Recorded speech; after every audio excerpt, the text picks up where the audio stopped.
दोस्तों, आज की कहानी एक ऐसे पति पत्नी की जोड़े की जिंदगी पर बीती हुई दर्दनाक कहानी है जिसे सुनकर आपकी आंखों में भी आंसू आ जाएंगे। मुझे पहले लड़के की तस्वीर दिखाओ माँ, फिर मैं फैसला करूंगी हाँ या ना का। माँ ने रीता की तरफ देखा। अच्छा, हम तुम्हारे लिए क्या कोई अच्छा लड़का नहीं देखेंगे? रीता गुस्से से बोली, माँ बस लड़का देखना है मुझे, उसकी तस्वीर मंगवा लो या लड़के को ही यहीं बुलवा लो। माँ ने डांटा, पागल है, शर्म नहीं आती? चल दफा हो जाओ अपने कमरे में। बाबा भी आ गए। क्यों डांट रही हो मेरी बच्ची को?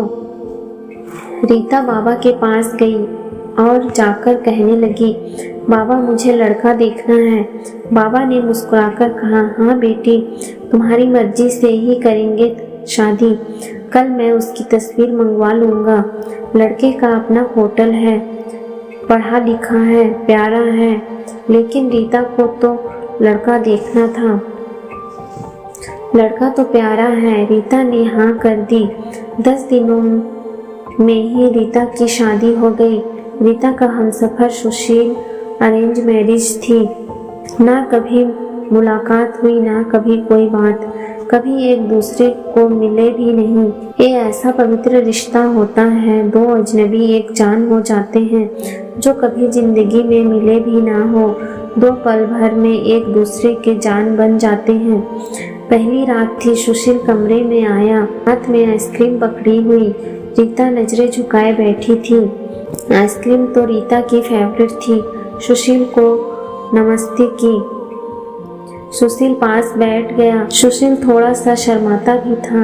आइसक्रीम खाते हुए बोला, जितने पैसे शादी में खर्च किए इतने की काश मैं आइसक्रीम खा लेता। रीता का घूंघट उठाकर बोला, आप खाओगी?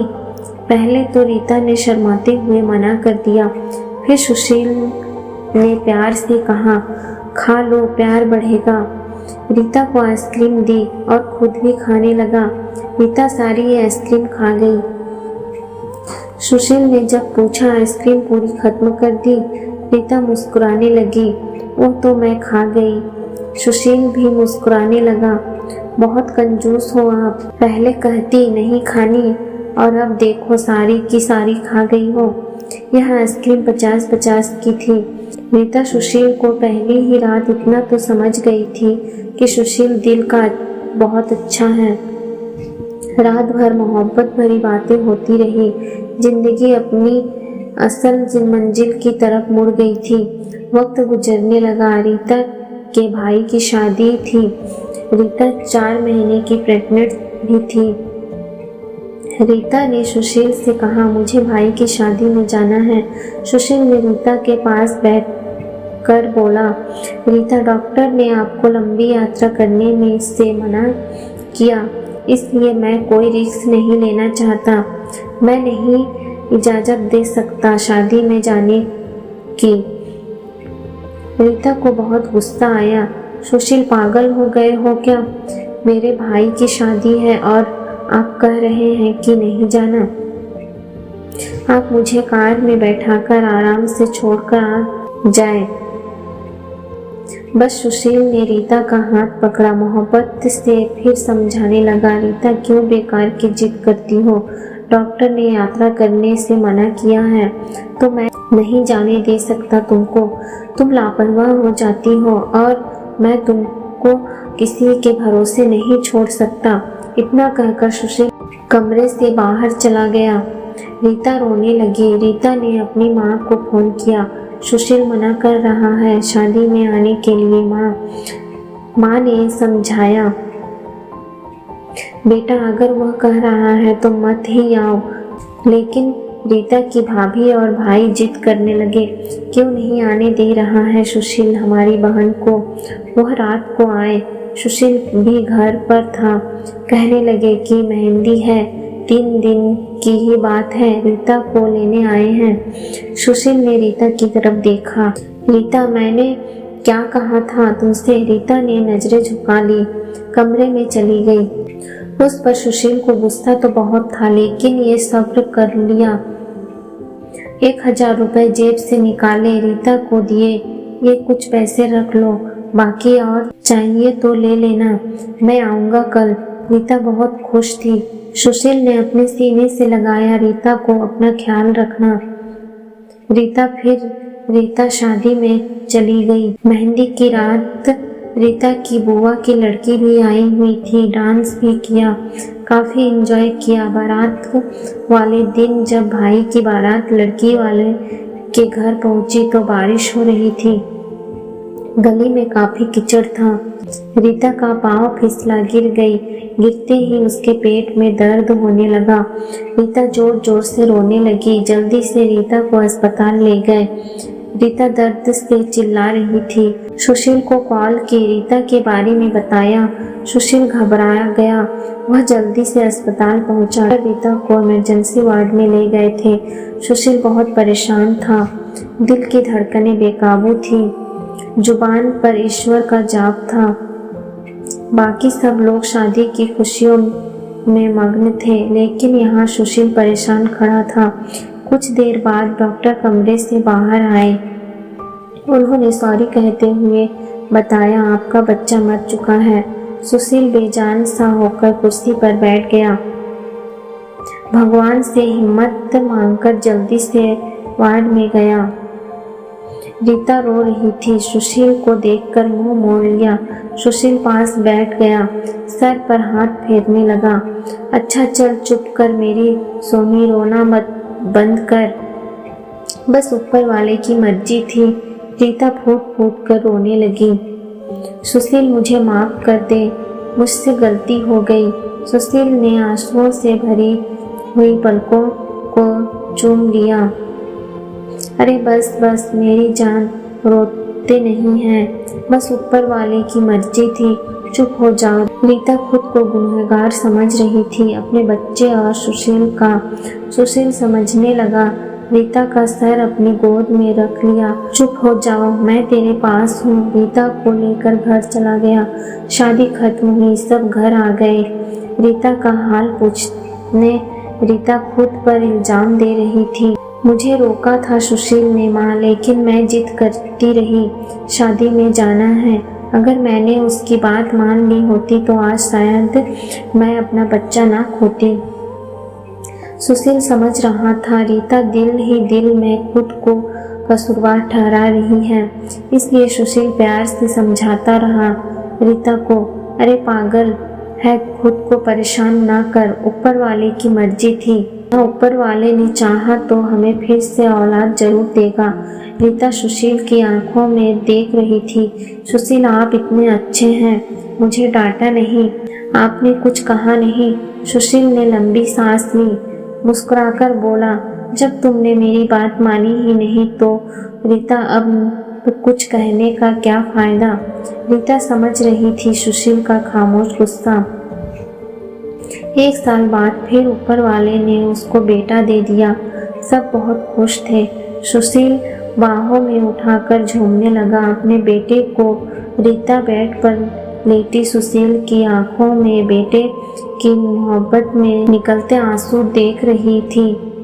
जिंदगी में अच्छे दिन आते हैं, लेकिन अक्लमंद वही होते हैं जो खुद को हालात में ढाल लेते हैं।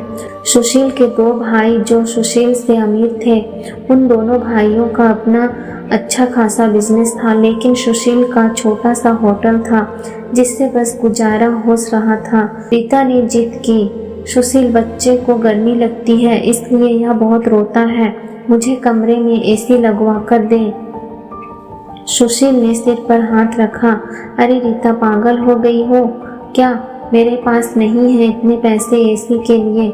रीता ने जिद की, मुझे एसी चाहिए बस कमरे में। सुशील अपने बेटे को सीने पर लेटाकर खेल रहा था उसके साथ। रीता बस एसी लगवाने की जिद किए बैठी थी। सुशील ने रीता का हाथ पकड़ा, अपने करीब किया। रीता पता नहीं क्यों इतनी जिद्दी हो तुम, लगवा दूंगा एसी। ये लो सो गया है मेरा राजकुमार, इसको लेटा दो। 2 साल बाद ऊपर वाले ने एक बेटी भी दी। वे दोनों बहुत खुश थे। हर अच्छी बुरी ख्वाहिश पूरी करता था। सुशील लेकिन फिर भी छोटी छोटी बातों पर उनमें झगड़ा रहता ही था। बेटा 4 साल का हो गया था, बेटी छोटी थी। सुशील का होटल का काम अच्छा नहीं चल रहा था। सुशील कुछ परेशान था। घर आया, देखा बेटे ने उसका लैपटॉप तोड़ दिया था। रीता मोबाइल पर लगी हुई थी। सुशील ने देखा लैपटॉप टूटा हुआ पड़ा है। सुशील चिल्लाकर बोला, रीता ये क्या है? रीता ने देखा, ये आपके लाडले ने तोड़ा है। सुशील गुस्से में पहले ही था। रीता को गाली देकर बोला, तुम्हारा दिमाग काम नहीं करता? इसमें मेरा सारा डाटा था, तुम पागल हो क्या? जाओ खाना लेकर आओ।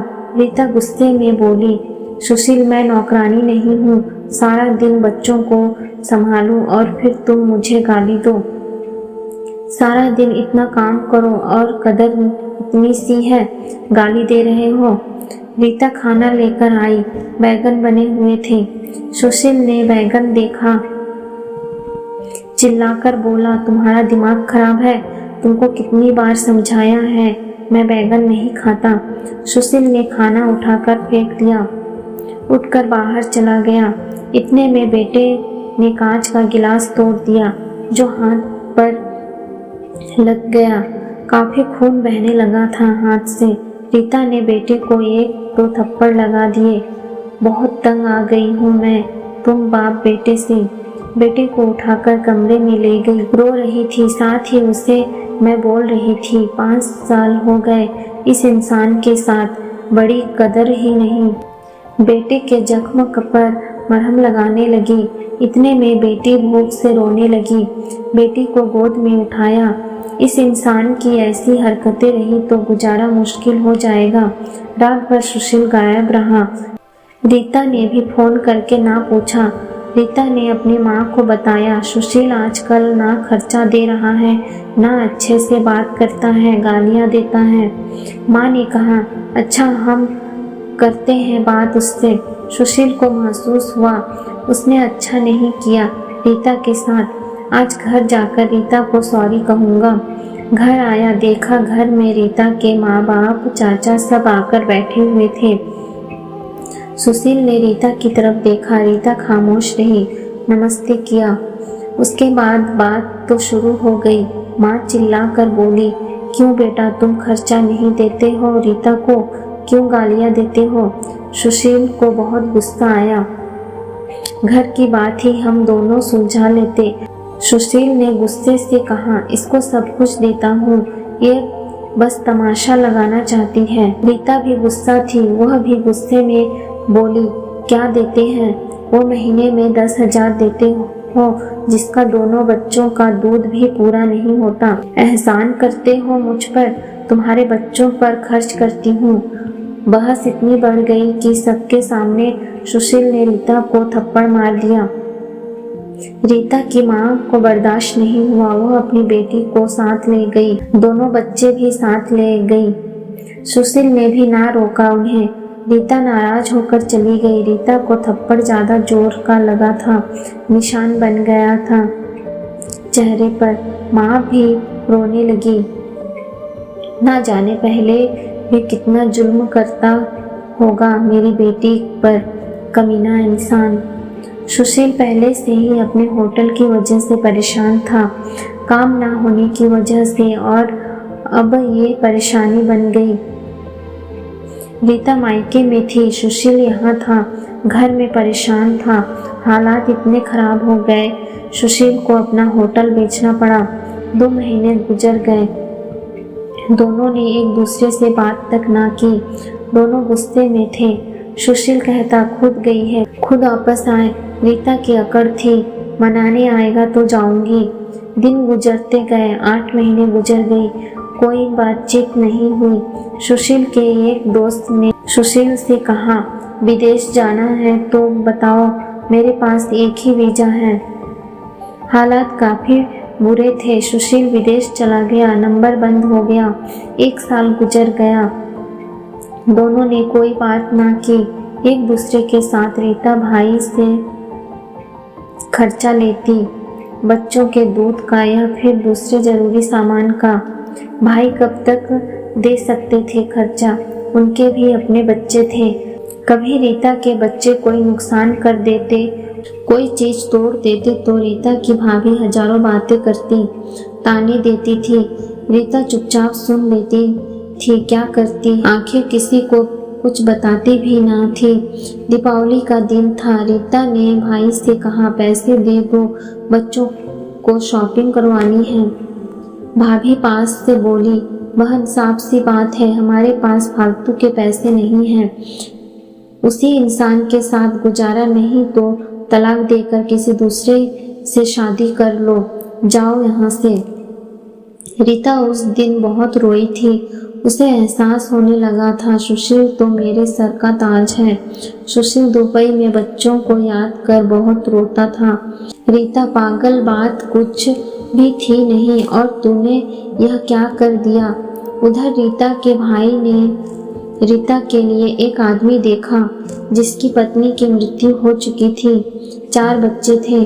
उसके भाई ने रीता से कहा, बस सुशील से तलाक ले लो, इस आदमी से शादी करके घर बसा लो अपना।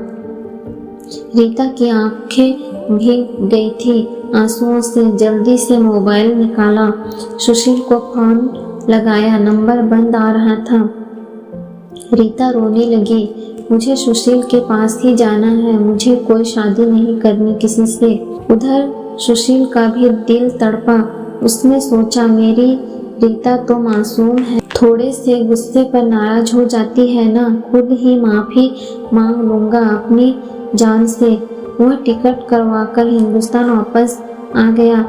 रीता रो रो कर भगवान से अपने पापों, अपनी गलतियों की माफी मांग रही थी कि ऊपर वाले मुझे माफ कर दे, मुझे मेरा सुशील वापस कर दे। रात भर रोती रही। सुबह बेटे को नाश्ता करवा रही थी कि दरवाजे पर घंटी बजी। भाभी ने दरवाजा खोला, सामने देखा सुशील खड़ा था। रीता की नजर पड़ी सुशील पर, हाथ से दूध का कप छूट गया। नंगे पांव दौड़ते हुए जाकर सुशील के सीने से जा लगी, चीख चीख कर रोने लगी, सुशील मैं बहुत प्यार करती हूँ तुमसे। सुशील के पांव पकड़ लिए, माफ कर दो सुशील। सुशील ने रीता का माथा चूमा, आंसू साफ किया, तुम भी माफ कर दो मेरी जान, मैंने गुस्से में ज्यादा बोल दिया था। बच्चों को सीने से लगाया, सुशील प्यार करने लगा। रीता के भाई और भाभी की आंखों में आंखें डालकर गर्व से बोली, मेरा परमेश्वर, मेरा हमसफर है, मेरे पास आप लोगों का बहुत बहुत धन्यवाद। वह सुशील के साथ घर वापस आ गई। दोनों खुशी से सब बातें भुलाकर जीने लगे। लेकिन वह इस समाज को इतना बता गई, जज्बात में जुदा हो जाना बहुत आसान है, लेकिन जुदा होकर जीना बहुत मुश्किल है। जो दर्द एक हमसफर महसूस कर सकता है, वह कोई और नहीं समझ सकता। गलत फैसला लेकर जिंदगी बर्बाद ना करें, यह सब वक्त के साथ बदल जाता है।